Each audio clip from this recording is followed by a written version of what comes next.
تطويع ما يسمى بالحشد الطائفي، هذا اللي يسوون مشكله في محافظه الانبار، ان تجيب 100 من عشيرتك و900 من الحشد الطائفي من اللي تقوده ايران من خارج محافظه الانبار. فانا اعتقد يعني الدوله مو قادره، او الحكومه مو قادره تسوي شيء، ولكن تريد ان تدخل في هذه المدن بطريقه همجيه وتسوي ما سوته حتى في صلاح الدين.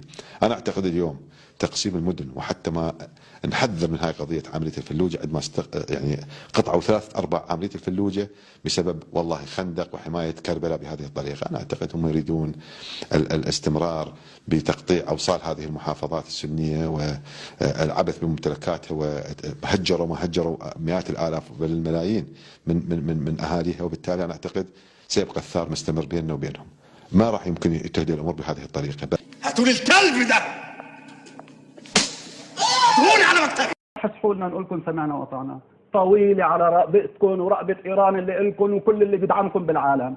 يا بدنا نعيش شركاء معكم سواسية، يا أما قسما بالله يا حسن نصر الله، قسما بالله يا نبيه دري ويا جمهورك، قسما بالله أحمد الأسير لآخر قطر الدم، لآخر قطر الدم مش حنخليكم ترتاحوا أبدا إلا ليعود التوازن إلى لبنان. وجهك وجه جدتي.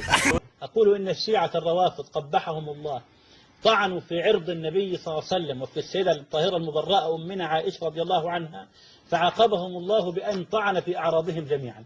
فهم عامتهم يبيحوا المتعة ويقعون فيها جميعا، فترى عامتهم، عامة المعممين على الأقل، مطعون في أنسابهم وفي أعراضهم.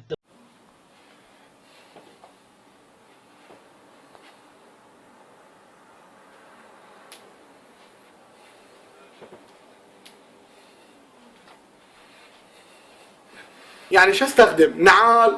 شو استخدم؟ لاستيك؟ كافي كافي ولد النعل، كافي كافي كافي كافي كافي كافي كافي سرسرية.